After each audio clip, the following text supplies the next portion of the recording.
Welcome to The Bible Exalted, presented by eBible Fellowship, the electronic Bible fellowship.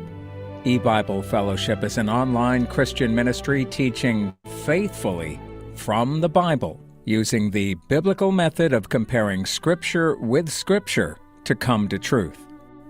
We invite you to visit our website at ebiblefellowship.org, where you'll find hundreds of hours of studies. You can email us at info@ebiblefellowship.org or visit our YouTube channel.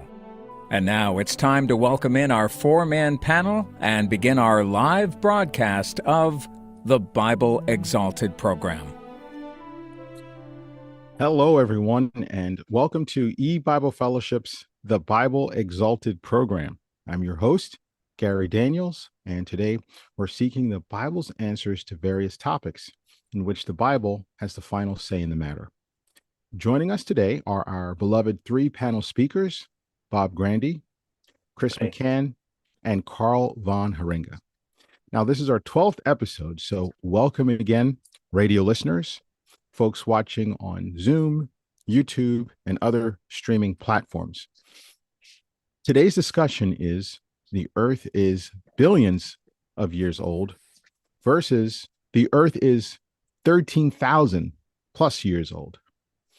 Now, before we start, you'll definitely be able to watch us on our website, www.ebiblefellowship.org, by clicking the Zoom button, or by radio live from 7 a.m. to 8 a.m. Eastern.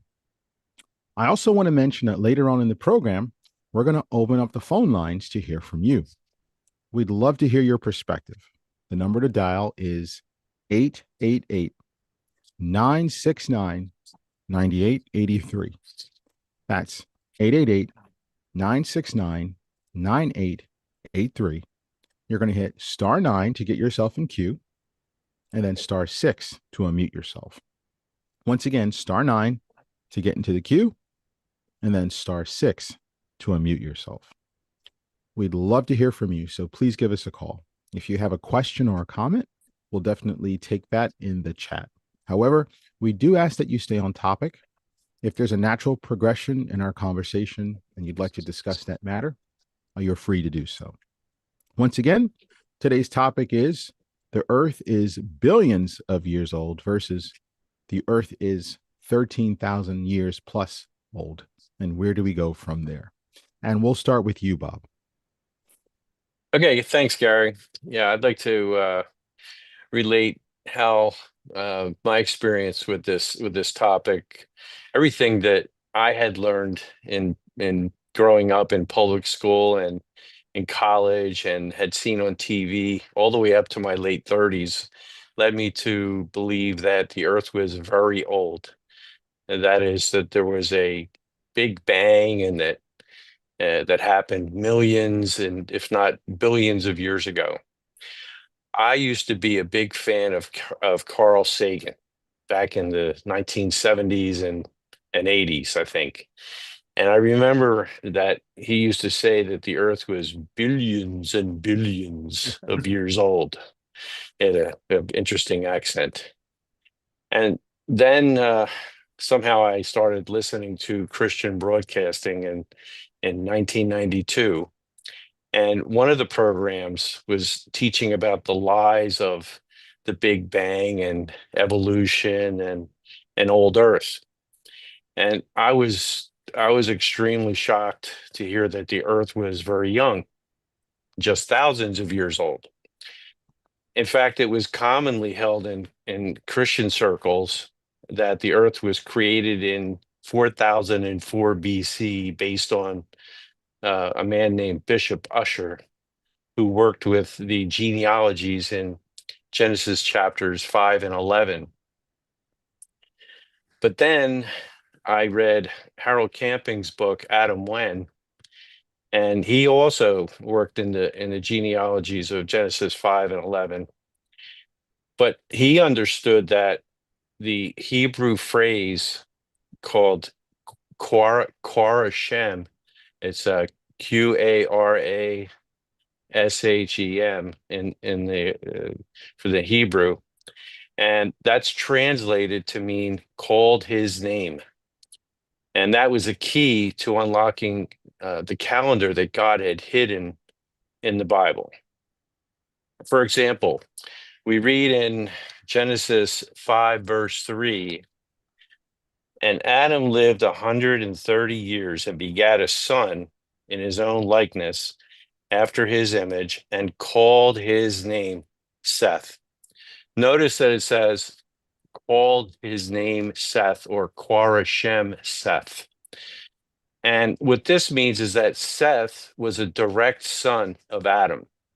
He was not a grandson or a great grandson or a future descendant of Adam. On the other hand, there are many verses in Genesis 5 and 11 that use this another pattern. It goes like this. Person A lived X years and begat B, person B. A lived after he begat B for Y years and begat sons and daughters. All the days of A were X plus Y years, and he died. And the word begat here means that B was not a direct son of A. B would have been a descendant of A many years later. B would actually be born in the year that A died. So for example, we read in Genesis 5, verses 12 to 14, and Canaan lived 70 years and begat Mahalaleel. And Canaan lived after he begat Mahalaleel 840 years and begat sons and daughters. All the days of Canaan were 910 years, and he died. So this means that at the age of 70, Canaan fathered or begat an unknown, unnamed person that would eventually be the ancestor of Mahalaleel, who would be born during the same year that Canaan died at the age of 910.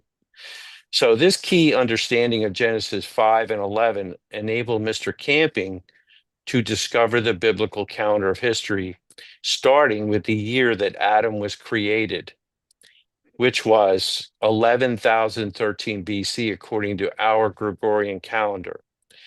And this was the same year that God spoke this universe into existence without any pre-existing raw materials.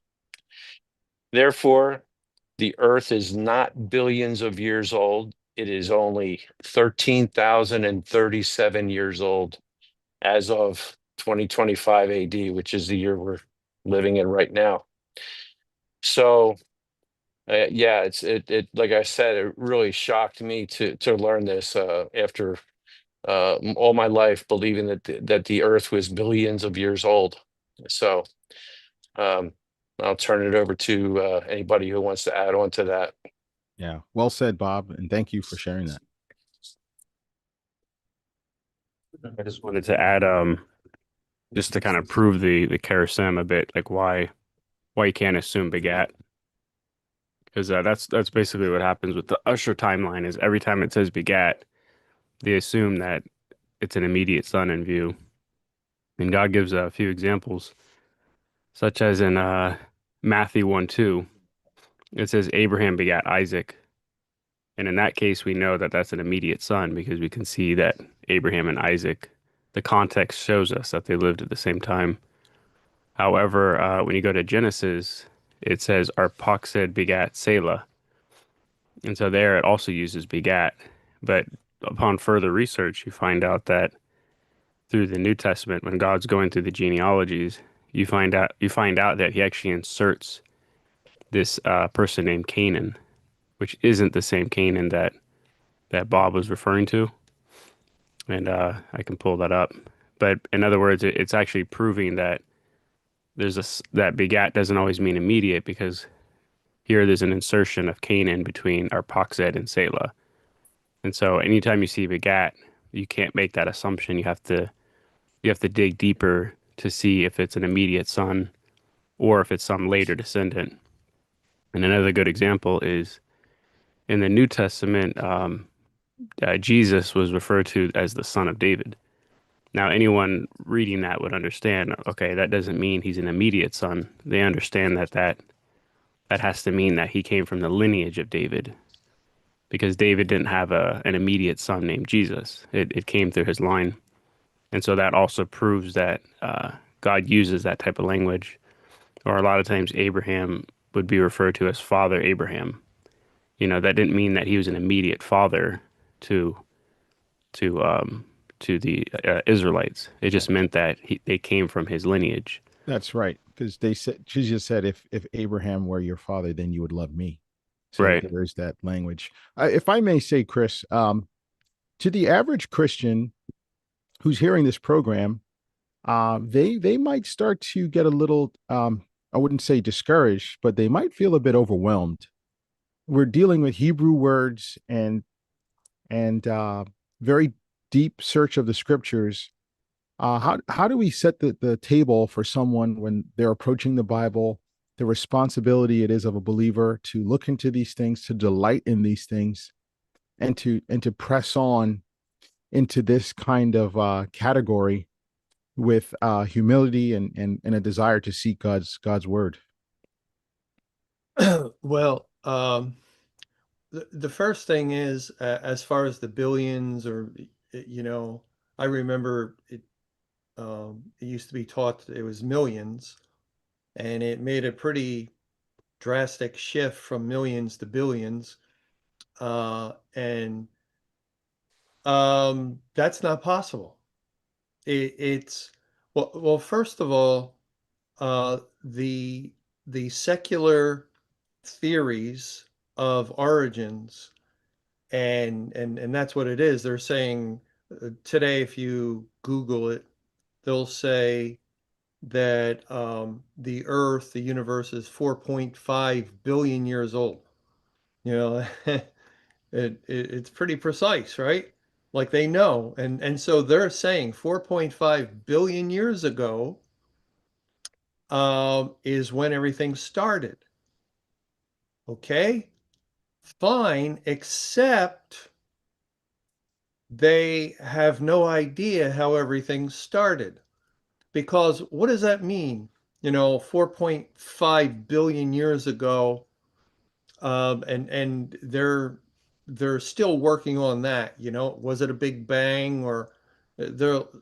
And it sounds so complex, and you need men with all kinds of degrees to explain. Talk about the Bible being complex.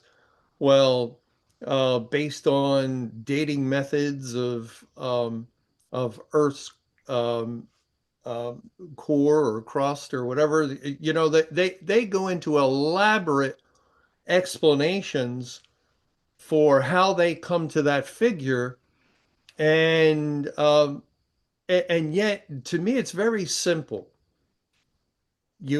Because their theory is like, when you build a house. And when you build a house, you first need a foundation. You have to have a solid foundation, and then you can build your house. Now, for the child of God, we have a solid foundation, which is the Bible. And God tells us in the beginning, God created the heavens and the earth, or God tells us in Hebrews 11 in verse 3, through faith, we understand that the worlds were framed by the word of God, so that things which are seen were not made of things which do appear. Things which are seen is the world, the universe, the physical realm of existence we can see, and it was not made by things which appear. So the Bible tells us the answer. Our answer for beginnings, origins of all things is God. God, an eternal being. So you don't have to answer, well, where did he come from? He's always been. He's always been. How can that be? How's that possible? I have no idea. That's what makes him so incredible, so magnificent, so just Well, Almost. you can use all kinds of superlatives, but God is our answer. We trust, we believe God exists and has existed from all eternity past. And therefore, this eternal God, he spoke and he's given us a record of it in Genesis chapter 1. Let there be. And that's the power of the word of God, that he can simply speak and things come into existence from nothing. There, there was nothing in the physical realm, and God spoke it into existence, and now there's all kinds of things, and we see them, we experience them with our physical senses. But so we have, that's our foundation for truth, for a timeline, where we go from there, and then we can look at Genesis 5, Genesis 11, we and other biblical information to lay out that timeline, and it's all built upon a solid foundation of the person, the being of God, and he gives us that critical, absolutely necessary first step of where everything came from. That's what the world lacks. The scientists, the brilliant minds of the world, they go to work, and unfortunately, men are very wise to do evil. You see, they got a problem. Their problem is they don't want there to be a God. They don't want, because if there's a God, then they're a creature, and he's the creator, and they're subject to him, and that's the Bible is his law book, and in the Bible, it tells us you have to keep his commandments, and all have failed to do that. All have sinned and fallen short of the glory of God. And as a result, the wages of sin is death. So the sinful man has a real need to rid himself of God.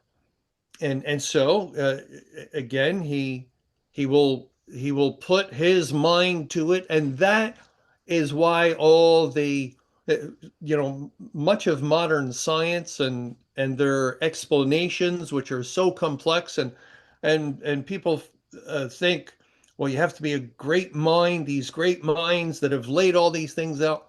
Yeah, they're great minds to do evil. They're great minds to think of how to explain the unexplainable. How can we explain our existence? How can we explain the fact that there is this beautiful world so well seemingly designed from their perspective? And so they come up with these elaborate theories, evolution, and which is the most ridiculous thing imaginable. But it all has to start with a big bang in their scenario. But you see, they're fooling us. They fooled me as a kid. They fooled Bob. No.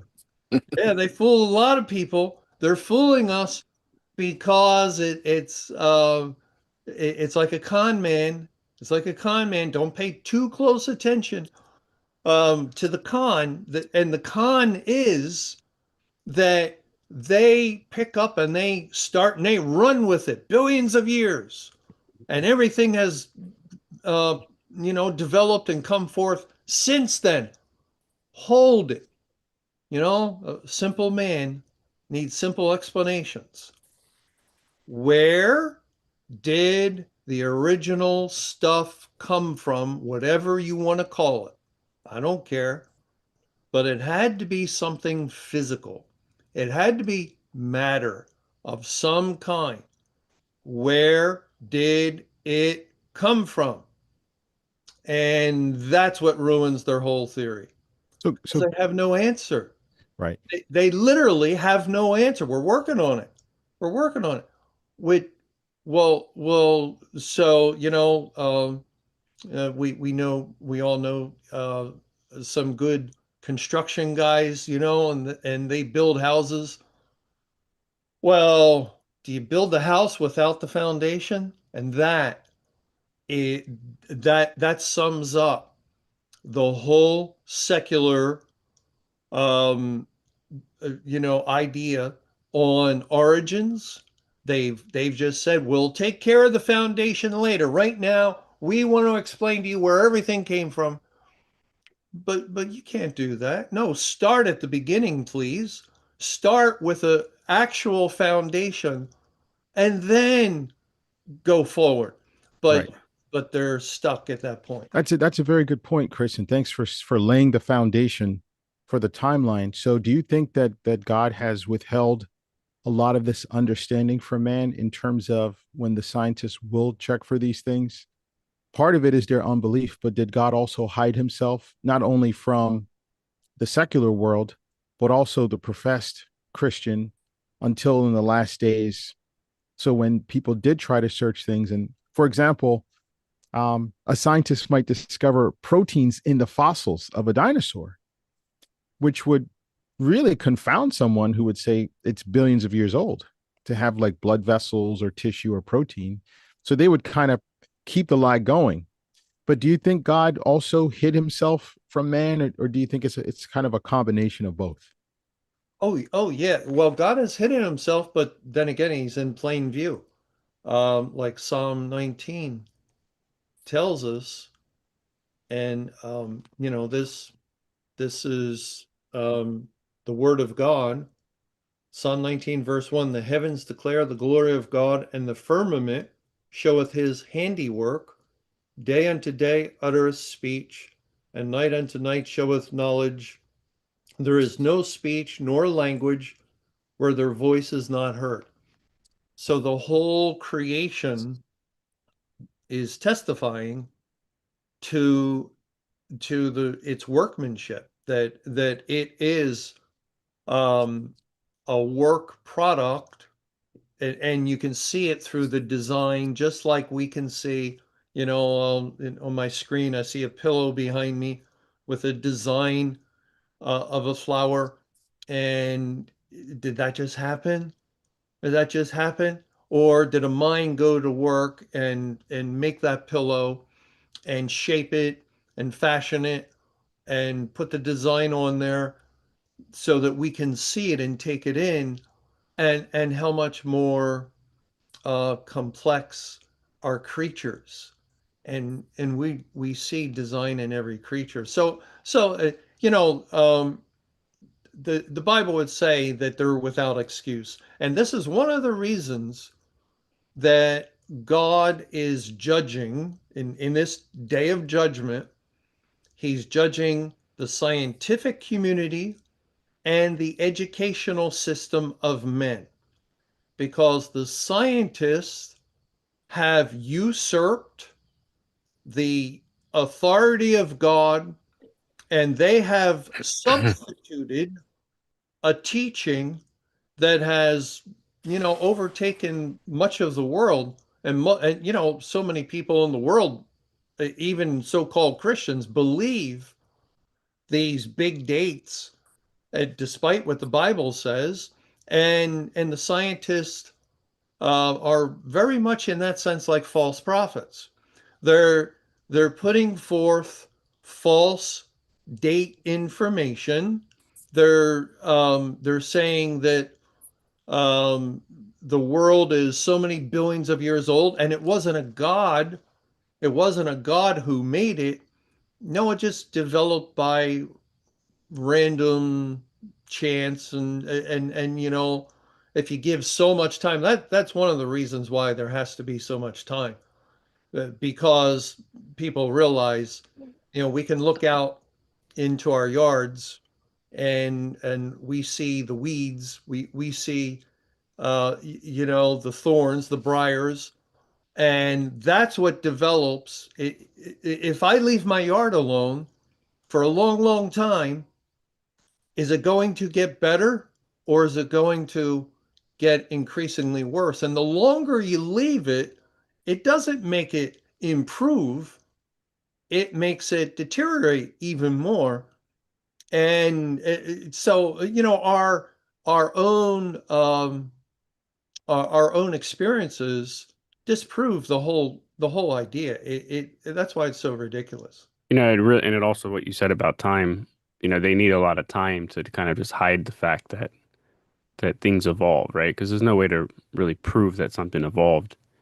You can't obviously if we saw it happen on a short time frame, then they could say, see, look, a giraffe's neck is 3 feet longer or something, or he's morphing into something else. But that's kind of it's very convenient for them to say billions of years because they can kind of hide that, behind time. Well, we can't see it, but over time it happened. Yeah, there's no record in it. The fossils don't Right. show that there was evolution. There's no missing link that has shown up in the fossils, and the fossils are there because of the flood. If something dies, it just decays. And if a dog dies on the street, it'll get eaten up, or it'll decay and won't be there. But because of the flood, we have evidence all over the world with the fossil record shows that there was a flood, and these fossils do not show that there was evolution. So I don't know how they get around that, but To answer what Gary was saying too, it really shows that God has to reveal the truth because even, you have the secular scientists, you have the professed Christian, and then you have the true Christian. And the only one that's correct is the true Christian because they're getting their information from the Bible correctly. But even when the professed Christian wants to try to find the age of the earth, they have that false timeline they follow. Bishop Ushers, the scientists have their false timeline, which is too much. So, like what Gary said, I think God is hiding truth from them. He's not allowing them to see, you know, from studying the universe that the earth or universe is that long. Well, No matter, one is better than the other, of course. right. One's a little closer. It's Yeah, a, I think that's a good point to make. That Usher at least had the right idea, right? He was going to the Bible, and he was looking at the genealogies, so he was in the right place, right book, right mm, chapters. Um, Only to give him his due, he was looking at a time when things were sealed up, and it wasn't God's program at that time. Usher lived 17th century. So it wasn't God's program to bring forth that information at that time. When we get into the 20th century, like I don't know exactly when Mr. Camp, maybe 1960s, 1970s, that well, the book came out, Adam When, early 1970s, 74. 74. And that was the time because we were approaching the end of the world.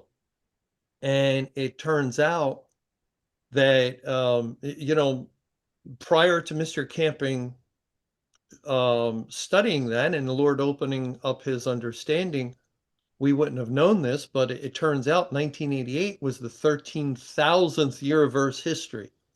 So in the 70s, you're getting pretty close, and the timeline of history, the biblical calendar, the Bible's own calendar, is key to practically everything God has done over this period of the Great Tribulation now into Judgment Day. We wouldn't know hardly anything if we didn't first know the time. And so the Lord um, gave him some advance information, opening up the calendar.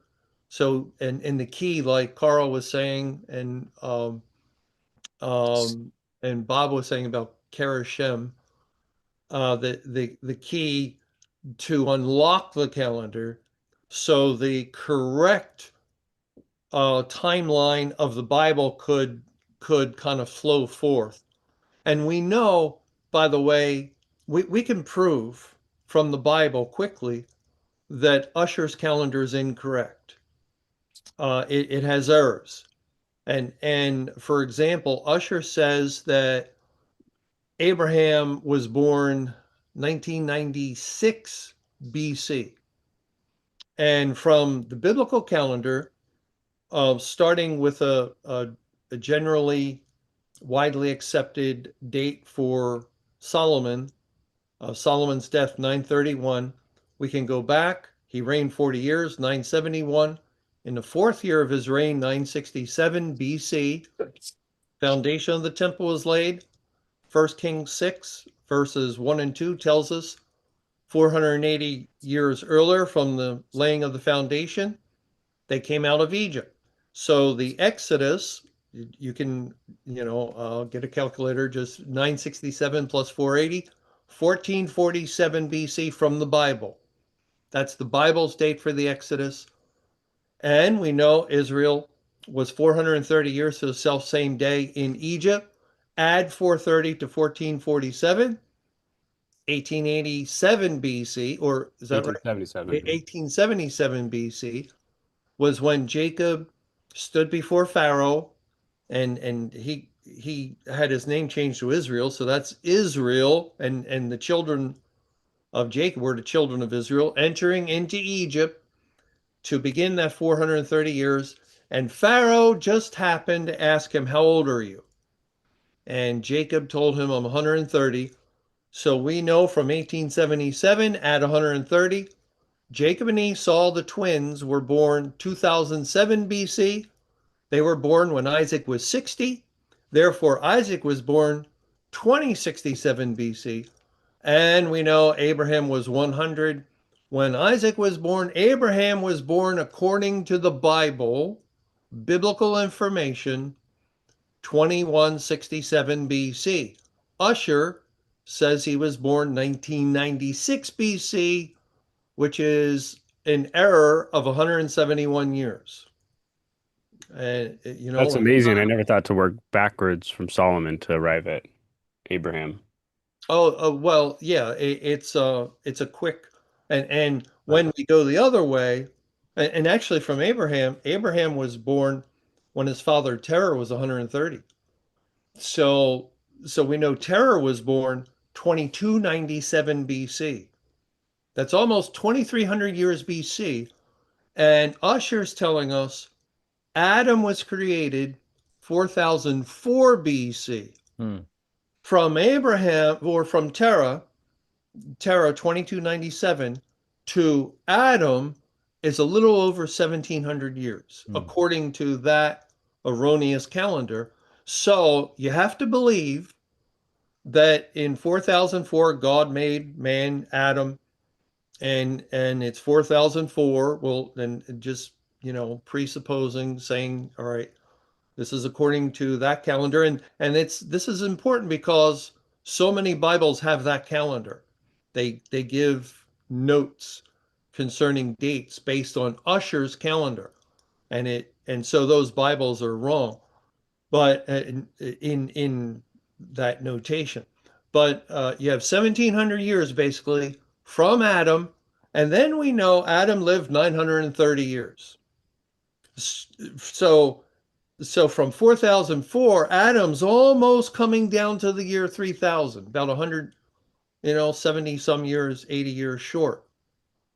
You have Adam dying like right around the time that secular history archaeologists have shown the Egyptian empire, some of the earlier dynasties, they date back to 3000, 3100 or so BC.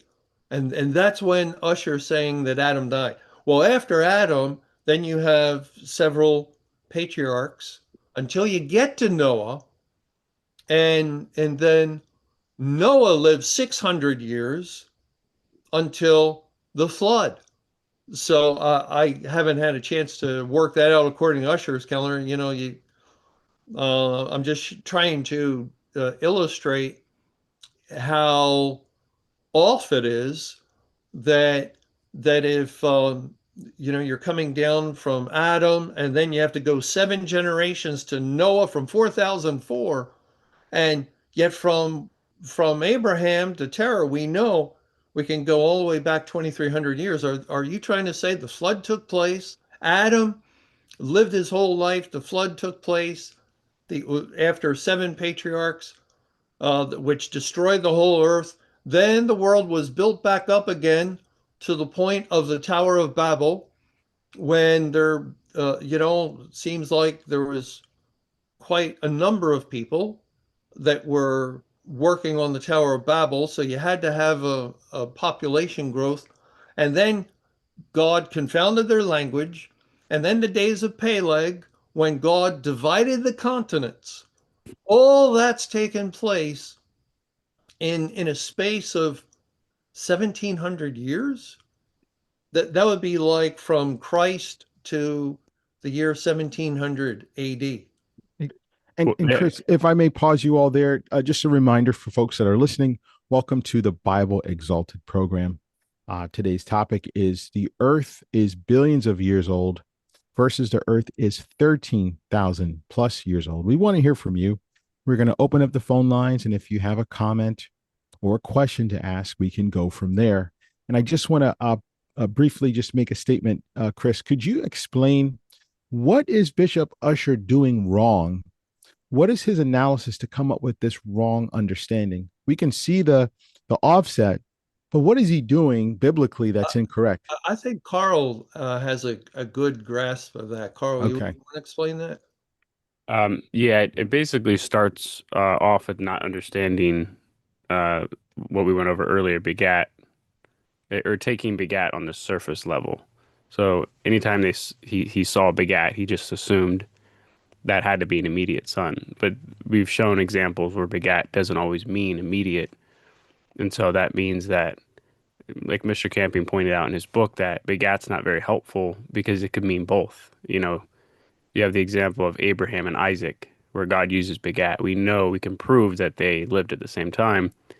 But then God also gave an example of a king named Joram, which begat, it said Ozias begat Joram. Well, when you go through the kings, you realize, oh, that's not an immediate son. That was like his great grandson. So it's four kings later.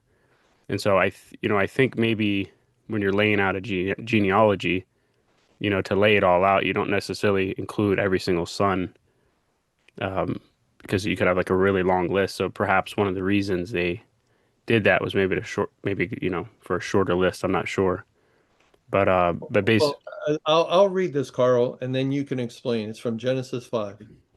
Let's say verse 12. Uh, and Canaan lived 70 years and begat Mahalaleel. And Canaan lived after he begat Mahalaleel 840 years and begat sons and daughters. And all the days of Canaan were 910 years, and he died. So, looking at that, what's Usher's error? What's the key that Mr. Camping learned to unlock the true calendar? And because a lot of listeners are probably like me, you got to see it from the Bible. So can you look at that passage and explain that? yeah. So the key there is that called his name isn't used, and he discovered that charism, which is actually rarely used with patriarchs. It's only used a few times, whereas with most of the patriarchs, you don't find that phrase charism or called his name. And so with the case with Enos and Canaan, that's the first example where called his name isn't used. So it was used with Adam and Seth. It was used with Seth to Enos. But as soon as you get to Enos to Canaan, we don't find charism used. And so that was the key to letting us know, okay, something's different here. Something isn't the same. And so this Mr. Camping understood that charism was used to prove an immediate son, because when you had a parent name their child, it was immediate. You don't have like a grandfather, a great grandfather giving a name. And so it makes sense why called his name was used, because Adam was If, the immediate son to Seth, and so he's calling his name Seth. right. Whereas with Enos and Canaan, Enos isn't calling Canaan Right. his name Canaan. It's a further descendant. So Chris and Carl and Bob, from what I can understand, if it's not a direct father-son link and the word begat is used, we're not to assume that it's a direct father-son link. Yeah. However, if a calendar patriarch, let's say it's Enos, in order for the calendar to switch to the next person, is it always has to be where the next lineage, the person has to be born the year of the transition, That's the thing. or does it have to be a birth, or can they just say, okay, there's two men here, we're just going to switch to you? Hey, Bob, you want to do your X and B and Y and X that you did earlier, but this time use Genesis 5, looking at the verses in verse 12. Well, yeah, in Genesis 5, verses 12 to 14, it says, and Canaan lived 70 years and begat Mahalaleel. And Canaan lived after he begat. Now, that's the begat means it was not a direct son. And Canaan lived after he begat Mahalaleel 840 years and begat sons and daughters. All the days of Canaan were 910 years. So that 910 is the sum of 70 when Mahalaleel was begat, plus Was the Mahalaleel born at that time? no, Mahalaleel was born when Canaan died. It's all the days of Canaan were 910 years, and he died. And this is what when he died, that's when Mahalaleel was born in the same year. It doesn't necessarily mean on the same day, but in the same year, so that the calendar that God is keeping goes from that's why we call them calendar reference patriarchs, because it goes from Canaan to Mahalaleel. They were not direct father son, So but it's end to end, yeah, right? it's end to end. Yeah, and so that's the error that Right. Usher had, was that he thought that Mahalaleel was a direct son of Canaan, so it Right. it shrunk the There it is. calendar, Yeah. Right. from It's because it's we overlapping. All the So patriarchs are Well, overlapping. well, let me just say this. That when because of misunderstanding the begat, Canaan lived 7 years and begat Mahalaleel. Usher is thinking that Mahalaleel is born when Canaan's 70. 70 instead of And 8 and in 890. actuality, it's Or at the end of 910. Canaan's life of 910 Right. that Mahalaleel is born. So you can see the discrepancy between 70 and 910, which is why Usher has a shorter time span from 4004, to present day, 6,000 some years. Whereas the true biblical calendar has a longer time span. In this one case, there's a difference of 800 and some 20 years. years. Yep. so 20. so In that Chris, one, and so the true biblical calendar is over 13,000 years, more than double Usher's calendar's timeline. It's actually so almost Chris, about 7,000 years right. long. So Chris, Carl, and Bob, when that formula was given, the word begat is used, and it kind of throws off the reader, because if Canaan lived 70 years and begat, on face value, how did God open up the eyes of Mr. Camping to recognize that when he begat, it wasn't Mahalalel, it was just a patriarch, not even a patriarch, but just a son who eventually had sons, who eventually had a son the year Mahalalel was born, Canaan died, if that makes sense. Well, we have a How did good they example. understand that word begat? Thank you, Carl. That it represents someone who he just had a son. It wasn't the direct father son linked to Mahalalel. It was just a son who eventually had a son, or a son and a son and a son. And then Mahalalel was born the day Canaan died. I believe he was working on this for 5 years before it opened up, Mhm. and he published the book Adam When. It didn't come easy. I'm sure that he had to spend hours upon hours studying the Bible to make sure that everything that there was no contradictions, and and because the numbers don't lie, and That I believe that's how he came up. Of course, God had to open his eyes as he studied the scriptures and compared spiritual things with spiritual things.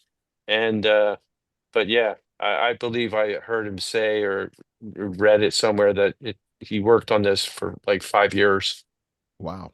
It was a good example that basically we can prove, besides the one I mentioned with Abraham and Isaac, this is just a patriarch that was born around the same time. I mean, that's closer to Adam, and that's Arphaxad. It says in Genesis 10:24, it says Arphaxad begat Selah. So if you just look at that on the surface value, like all the other patriarchs, again, you would just assume it's immediate son. But in this case, it's kind of interesting because if you go to the New Testament and you go to, I think it's Matthew chapter 1. Let's see. Uh, Matthew 1 verses so this is a genealogy where God is working backwards. Um, Um, Matthew 1 would be from Abraham. Maybe it's Matthew 2. Luke, No. Luke, Luke, Luke 3. sorry, Luke 3. That's it. So if you go to Luke 3, um, yeah, I believe this is it. Yeah, so in Luke 3, if you read, I'll start with verse Luke 3:35. So God is working, giving a genealogy that's working backwards from Jesus all the way to Adam. And when you get to verse 35, it says, and these are Greek words which have a Hebrew equivalent. So it says, which was the son of Saruk, which would be Serug, which was the son of Ragau, which would be Ru, which was the son of Phalek, that would be Peleg, which was the son of Heber, that would be Eber, which was which was the son of Selah, which was the son of Canaan, which was the son of Arphaxad. So here it goes from Selah to Canaan to Arphaxad. Whereas in Genesis, it goes from, of course, this is working backwards, but it goes from Arphaxad directly to Selah. So we read that in Genesis 10, Arphaxad begat Selah. But here we see it goes Arphaxad, Canaan, Selah. And And so what does God, that mean? well, God's inserting this mysterious Canaan that wasn't present in Genesis.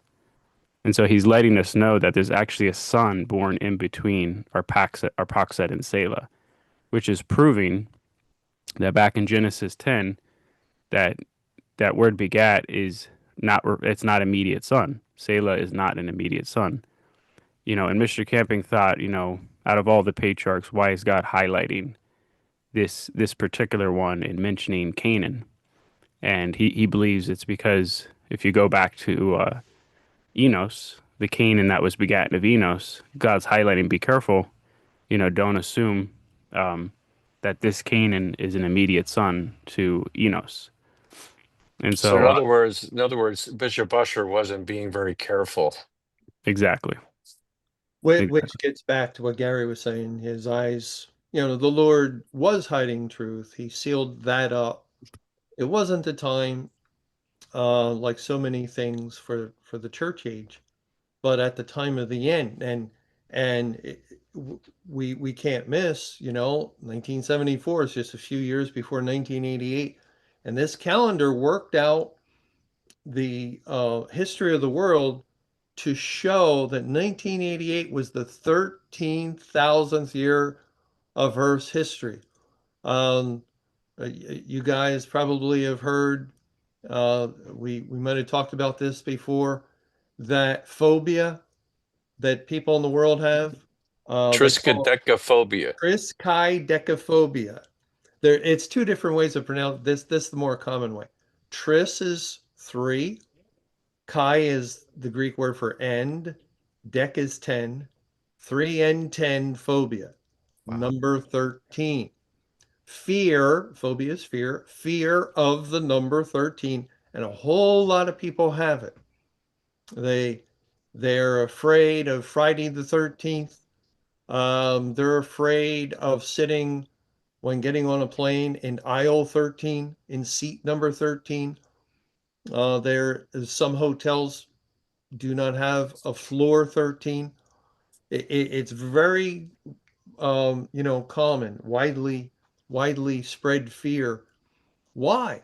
Why? They don't have a fear of the number 12, number 14, the number 13. And, this is just a minor thing. We're not trying, I wouldn't try to prove anything by that. But it's a well-founded fear, actually. According to the Bible, the history of the world will complete and finish after 13,000 years. And God tells us in Deuteronomy 13, no, Deuteronomy 32, I think. Deuteronomy 32, it says in verse 8, when the Most High divided to the nations their inheritance, when he separated the sons of Adam, he set the bounds of the people according to the number of the children of Israel.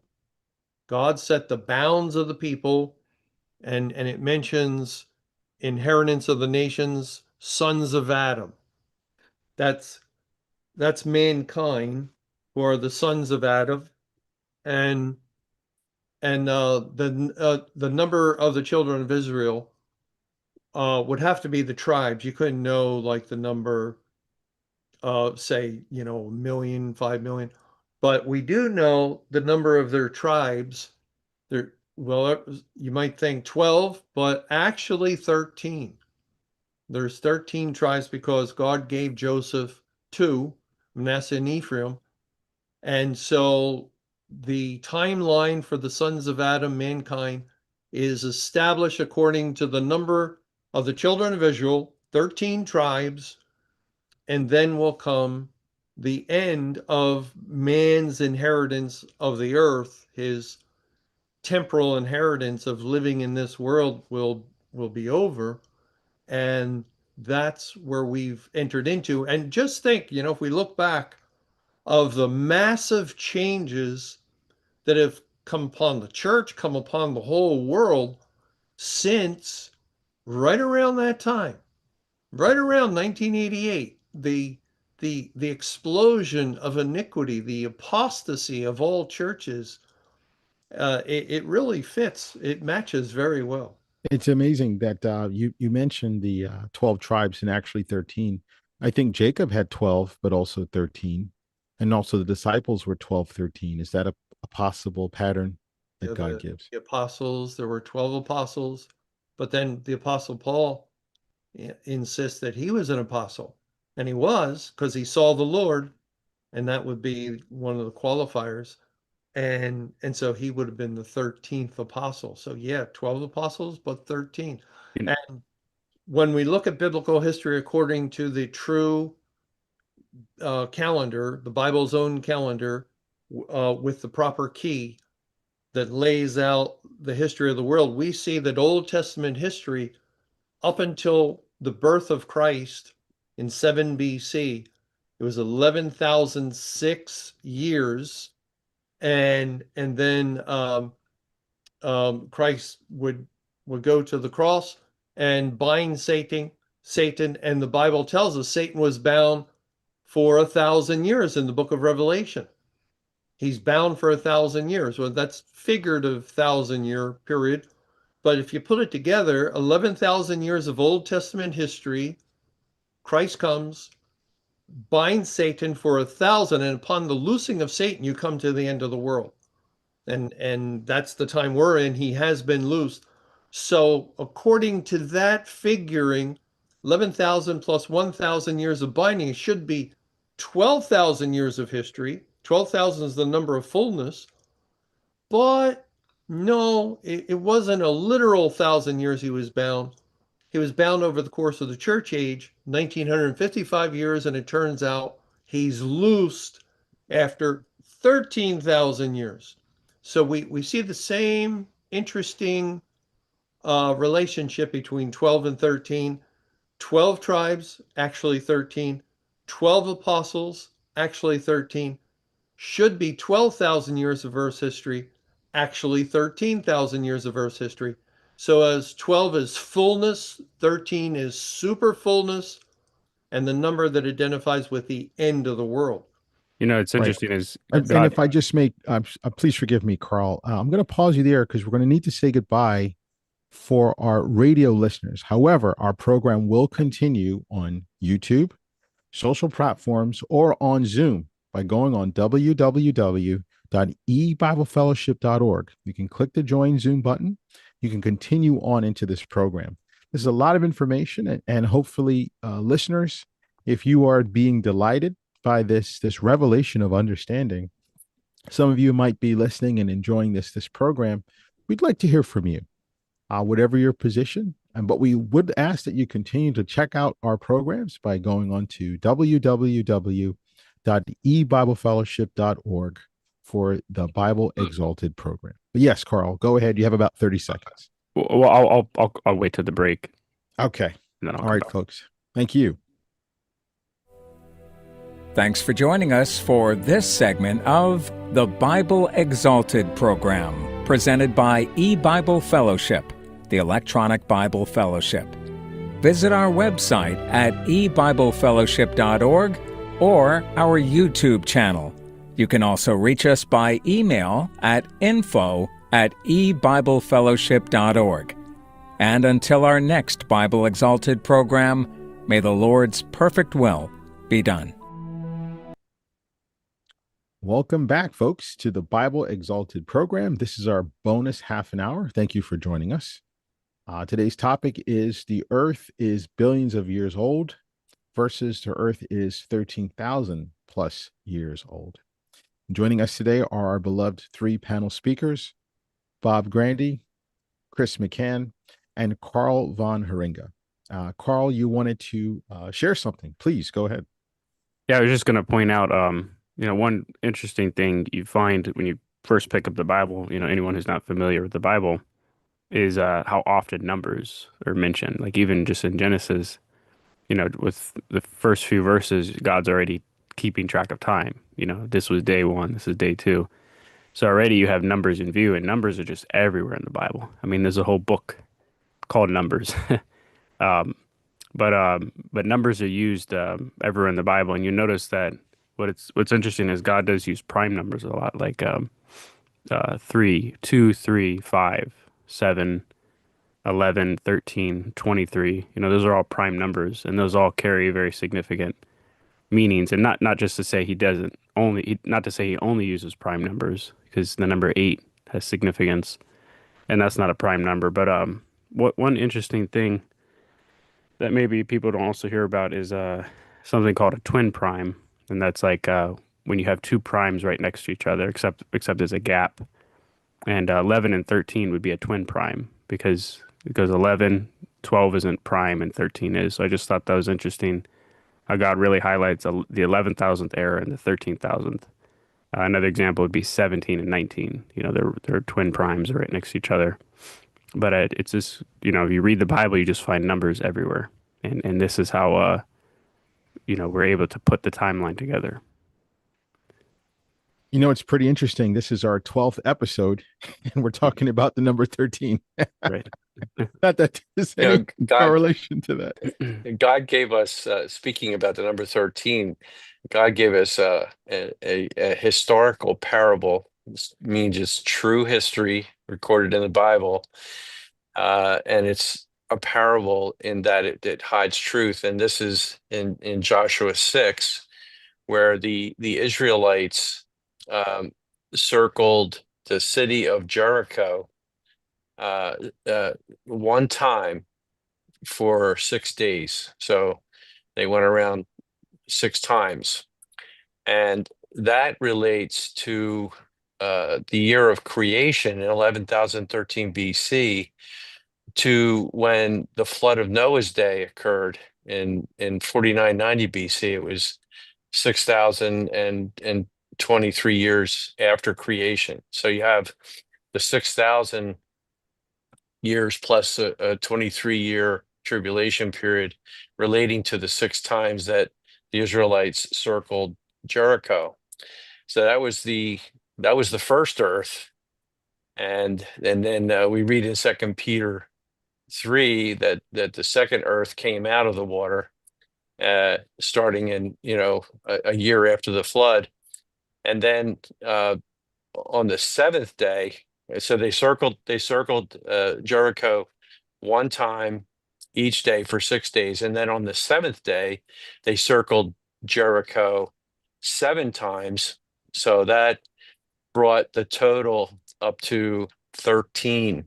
They circled Jericho 13 times. So the seven times they went around on the seventh day is equivalent to 7,000 years, which brings us up to the year 1988 AD, which was the 13,000th year of Earth's history, like Chris was saying.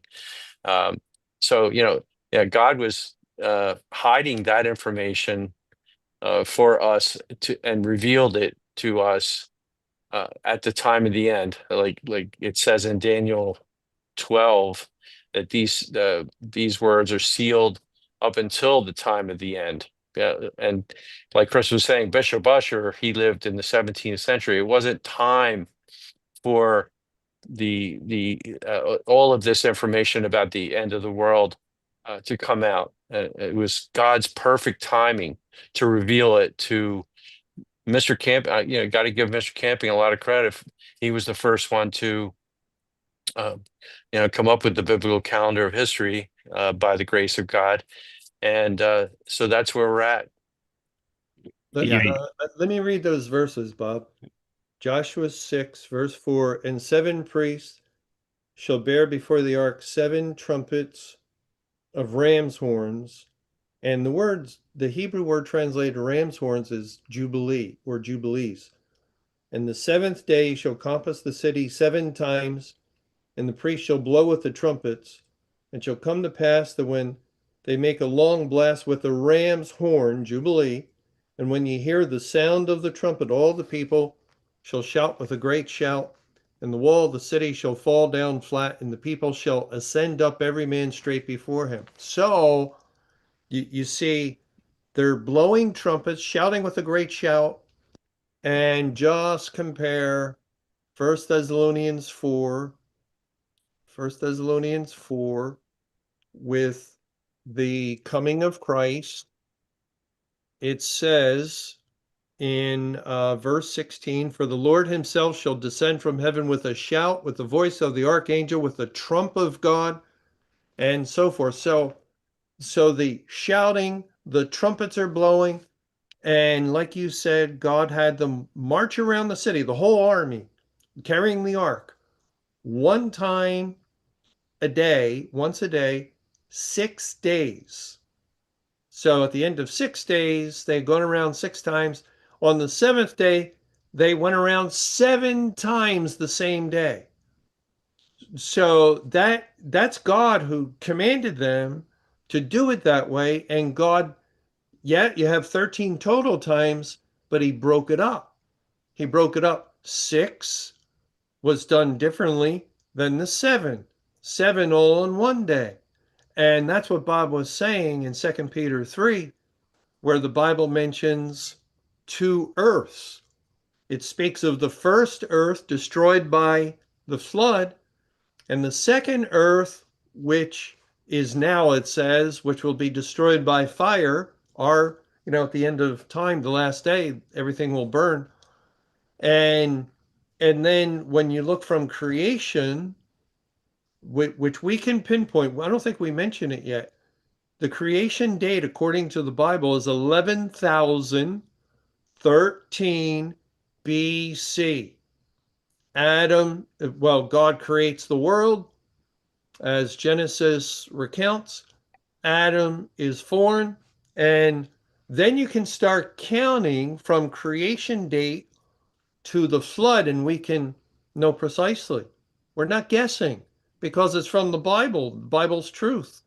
From creation to the flood, 6,023 years exactly.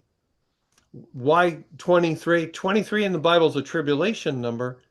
So we see God went 6,000 years like the army marched around Jericho 6 times. Then from the flood in 4990, I'll just make a little detour. from the flood in 4990 to the cross in 33 AD, how long is that? 4990 plus 33, 5,023 calendar years. Well, from creation to the flood was 6,023. And now to another major, incredibly huge event, Christ on the cross, 5,023. Fullness of thousands of years, 23-year, like a tribulation period. Well, going back to the flood date, 4990, then go, because they went around 7 times after 6, then go 7,000 years. And from the flood, we're actually directed in the Genesis account, Genesis 7, verse 4. God told Noah, yet 7 days. 2 Peter 3 just so happens to say one day is as 1,000 years in the context of discussing the flood and the end of the world right in the middle. One day is 1,000 years. So the 7-day reference to Noah goes 7,000 years from the flood, and it takes you to 2011, and the underlying Hebrew calendar date for May 21, 2011 is the 17th day of the second month, the very day the flood began. But anyway, there's your 7 times round, and it lands on May 21, 2011. And May 21, 2011 is the 13,000th, 23rd year from creation. However, if we can back up to the flood once again, and from the flood to 2033 is 7,023 calendar years, matching those other key biblical dates where something big happens. Is the biggest thing ever, except for the creation, when God destroyed the world with a flood at that time. It was, of course, the biggest thing ever when Christ came into the world and went to the cross to show forth what he had done at the foundation of the world. And it's the biggest thing ever for all mankind for God to finally do what he has said he would do, which is to bring total and utter destruction to the whole world.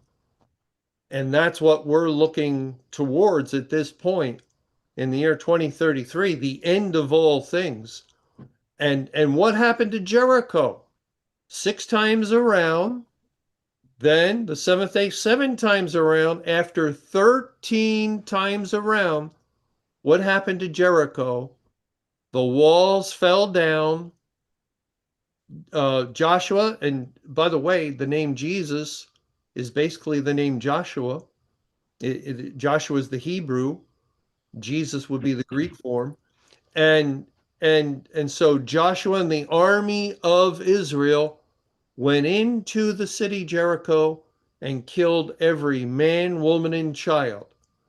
Total destruction for Jericho, except for a harlot and her house and all within that house, Rahab the harlot, because she received the spies with peace, which was really language indicating she received Christ, the gospel, and she received the scarlet thread on her window protecting her.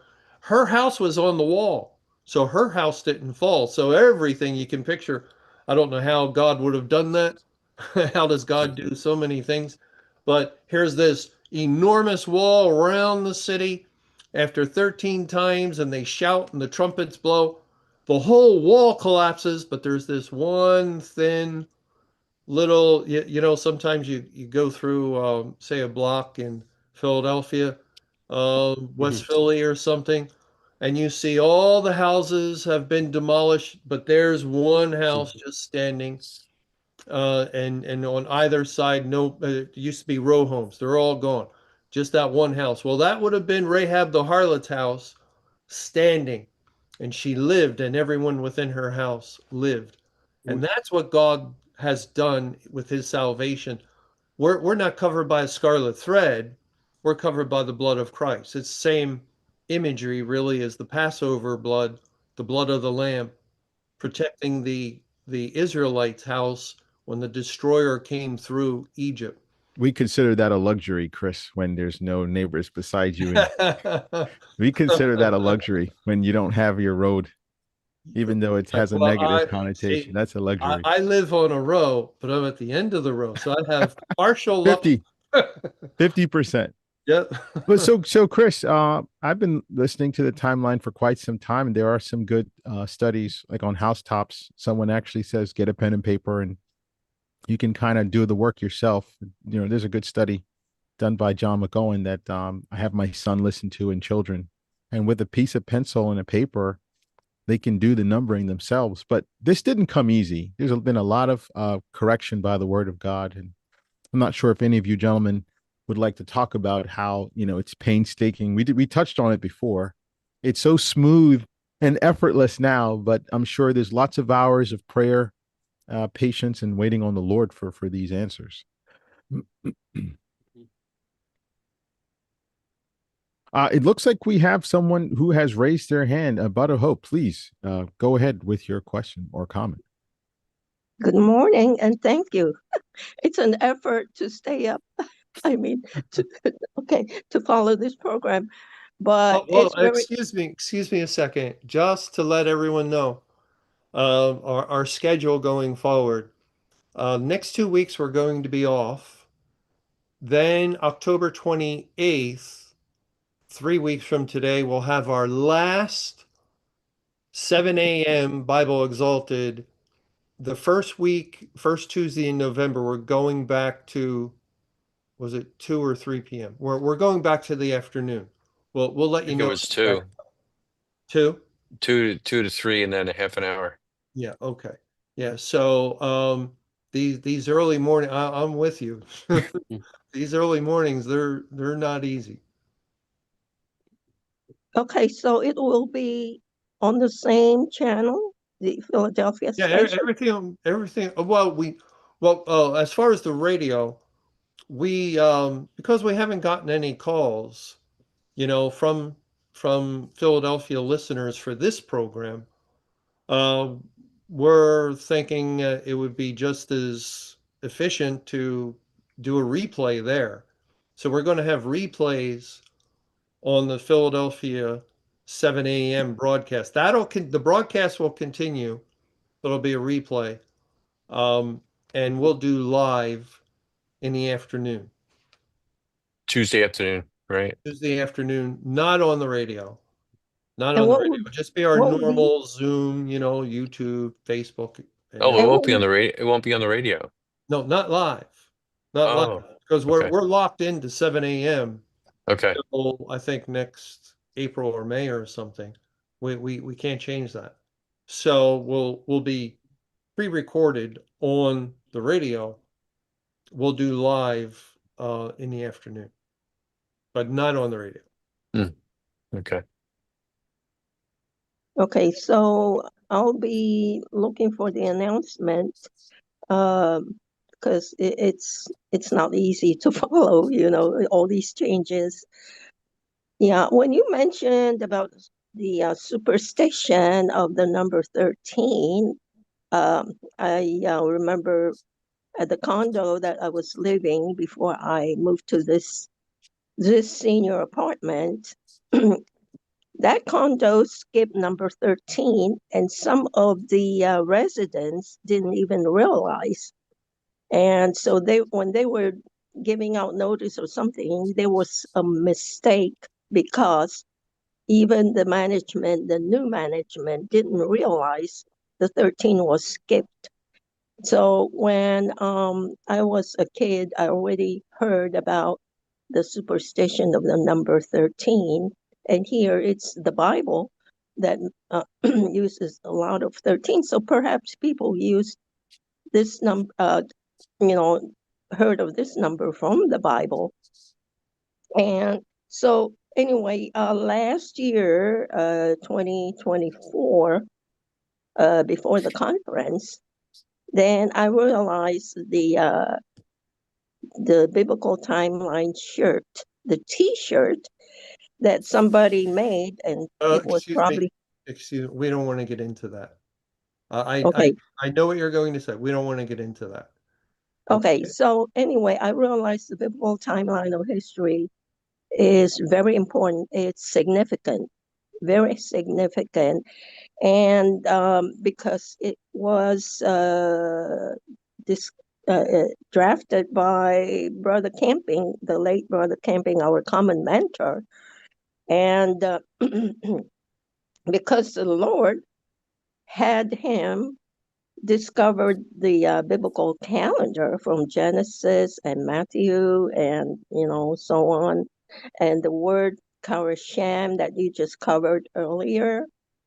So I just realized then last year that there are two doctrines that separated E-Bible Fellowship from churches and other ministries because in the world because they don't even believe in May 21, 2011, much less the date that will be coming. So it's up to the Lord if he wants us to know the second date, the end date of uh, spiritual judgment, you know, on the world. Right. So, I yeah, that's what I yeah. realized that these two doctrines, the other doctrine is the sacrifice, Christ's atonement at the Hey, Louisa, foundation I don't mean to of interrupt. the Do you world. have a specific question I think about? that's what she's saying. And if I may say what or to add to that, I think the churches, they've been relatively befuddled by all of this. Would you all agree, gentlemen, that the churches, they hear this information and they're just I would like to say almost like bewildered by it. And I think they would just stand afar off and say something like date setting and numerology. They'll have like a very uneducated approach to the way that Mr. Camping approached the Bible, which was comparing scripture with scripture.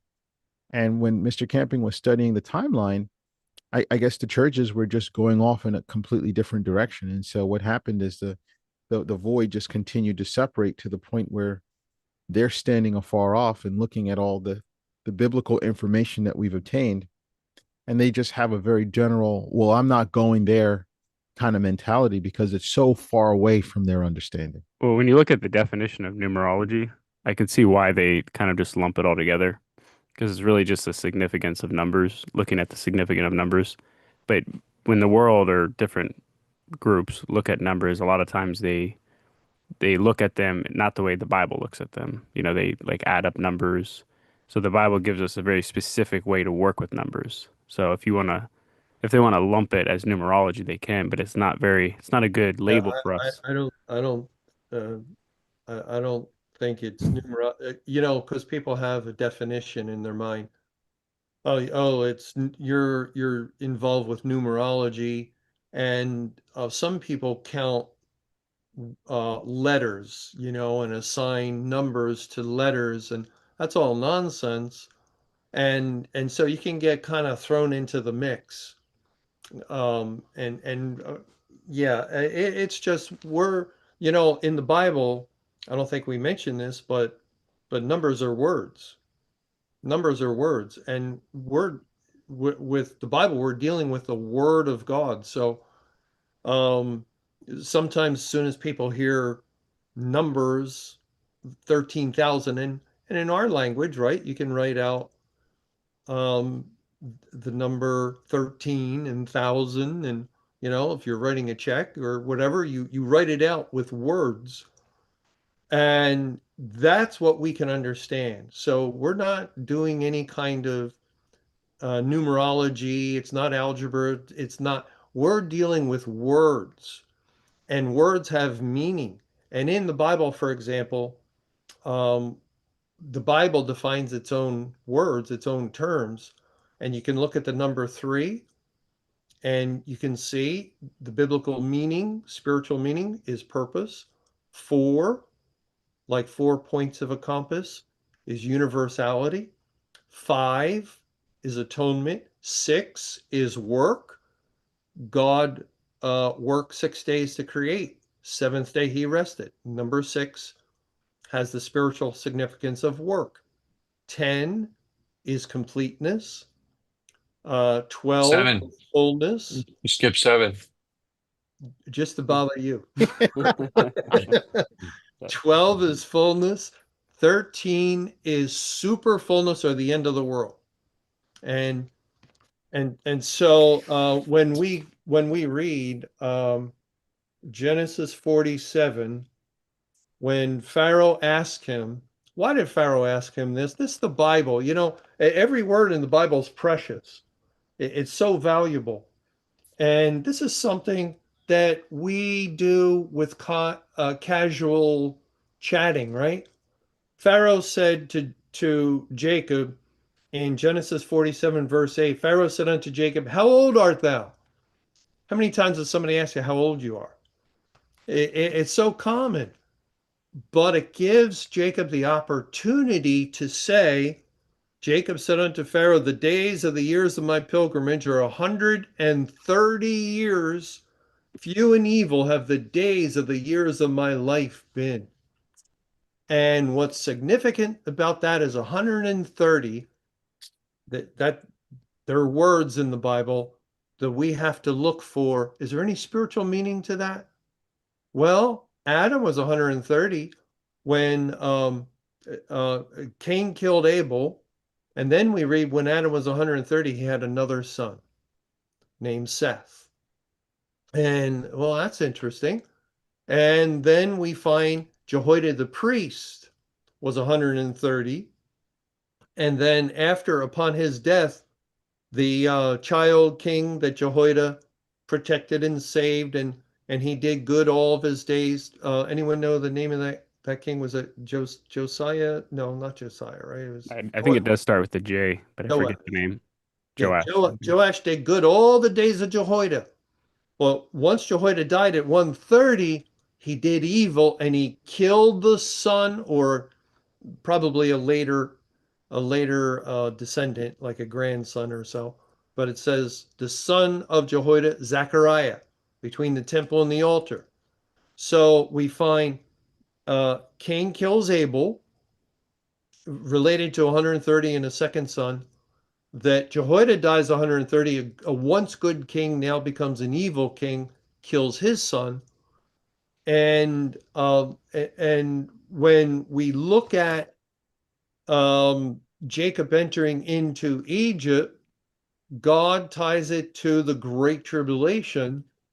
In Acts 7, it says in verse 11, now there came a dearth over all the land of Egypt and Canaan, and great affliction, and our fathers found no sustenance. But when Jacob heard there was corn in Egypt, he sent our fathers first, and then he eventually goes. And that's what the account is in Genesis 47. The great affliction is great tribulation. Megastalipsis in the Greek, same word from Matthew 24. There'll be great tribulation like there never was before. And that comes at the end of the world. Jesus in Matthew 24 is answering the disciples' question, what shall be the sign of your coming in the end of the world? Great tribulation will happen then.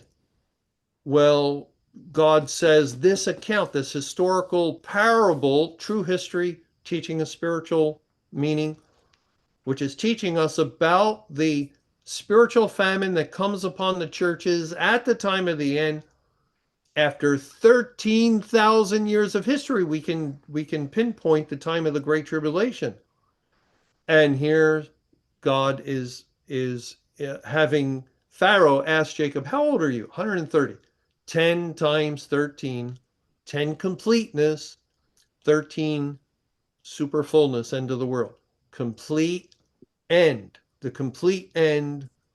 And we find that use of the number 13 throughout the Bible. And that's interesting, Chris. Cain killed his brother in the end of the days when he was about to prepare that sacrifice. So God is giving us clues here and there, which is wonderful. Mm-hmm. I don't know if I have enough time to get into this. We only have a few more minutes, but one thing we didn't really talk about was we talked about the Kerosene, but as far as how do we know to place the patriarchs? So when one patriarch died, the the next patriarch was born in that same year. And Mr. Camping, he had gone through the Exodus account with the four generations. So God told Abraham that they would come out of Egypt in the fourth generation. And here you have four patriarchs that lived during that period of time. And so he proved that those generations had to have been separated. So the year Levi died was the year Kohath was born. The year Kohath died was the year Amram was born. And then Aaron would follow that. And, if you actually, I looked very closely at it, if you try to shift them around to try to make them overlap with each other, you run into errors, right? So, like, even if you shift them by like 10 years and assume that, they did overlap, you would have like Levi being born 30 years later. And it would basically create this impossible situation where he would be younger than Joseph.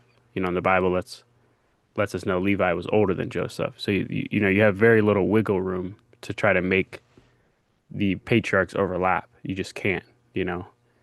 And And it, so basically, it proves they had to have lived at right. separate generations. And did Mr. Camping, based on that, come to the realization that in order for a patriarch to transfer from the one patriarch calendar standard bearer to the next, it has to be the birth year of the previous patriarch's death. The Right, death birth, the death birth has to be the transition. yeah, because the Bible doesn't give us any other information on where we'd place it. So if it's not 70 years that we place Canaan, born to Enos, then where else do you place it? Age 80, age 90. And the only other place that the Bible gives us example is at the death year. So as soon as that patriarch died, the next one takes over. And basically the way to look at it is Enos begat an unknown son, which eventually begat Canaan. So we don't know who that son is. He was born at 70 and he begat Canaan eventually. And when we do that, when we follow the genealogy, all the way from Adam, and we come down through history, when we get to Abraham, we have the same dates. Earlier, I mentioned going from Solomon, you can work back to Abraham, and it's all from the Bible. Well, coming down the other way, you land on those exact same dates, which is confirmation. You're correct. You got it right. You have the right calendar, whereas Usher is off with Abraham's date.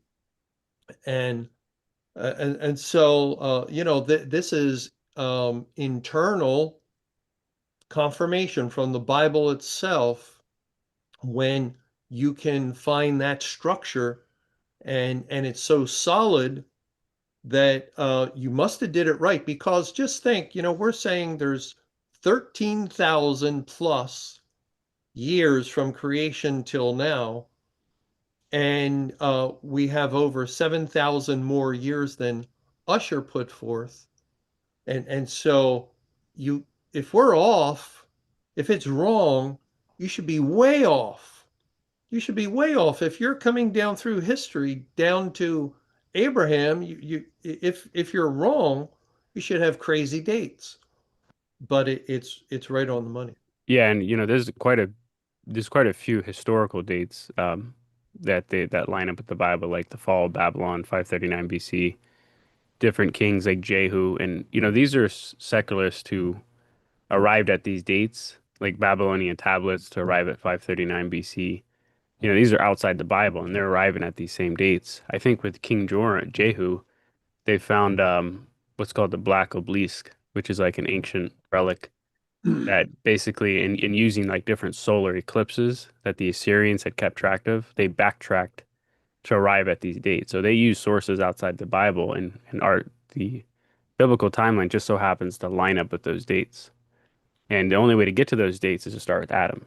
When you start with Adam and those long ages that people doubt they lived that long, that's what gets you to true historical secular dates, but also biblical dates. And when we have that extra thousands of years, we have time for the Egyptian dynasties that archaeologists have found. Yeah, they go back over 3,000 years, which would disprove Usher's calendar. And this is a problem with the churches. they're continuing trying. They're not only disputing and correctly. Well, you say billions, but it's actually thousands. But then they're stuck in their debates and discussions about this, where the secularist is going to go to archaeology and say, look, you don't allow for this, you don't allow for that. But with a true biblical calendar, plenty of time for history to unfold, for all the time since writing developed. We allow the biblical calendar allows for all that. And not to mention, one last thing is all the patterns we're finding in the Bible, like the 6,023, 5,023, 13,023. I don't know if you mentioned that one for May 21. Those couldn't have been arrived at if you used Usher's timeline. There's just no spiritual substance there. It's only when you have the correct dates, then you see how God used these numbers this It's way. probably why people in churches and pastors, they don't talk about dates, because they don't trust them really, and they shouldn't. They're not sure of them. See, that's what sets this apart. Where the people of God, we speak with certainty. It's the authority. Christ, when you have the truth, Christ is the truth. He spoke with authority, and we speak with authority concerning, yes, here's a creation date, here's a flood date, here's when Christ was on the cross, and projected into the future. Biblical evidence is pointing to 2033, and so forth. We have these certain declarations, and this is the time of the church age. This is the time of the Great Tribulation. This is Judgment Day. That the churches, they don't know where they're at in time or history, because they have a faulty calendar. Well, one, a lot more beside that, but one of the reasons is a faulty calendar. Right. And thank you, everyone. This effectively concludes our program, The Bible Exalted. Please join us again on Tuesdays, obviously with different times of broadcasting. But until next time, may God keep you according to his perfect will during this time of judgment. Bye-bye.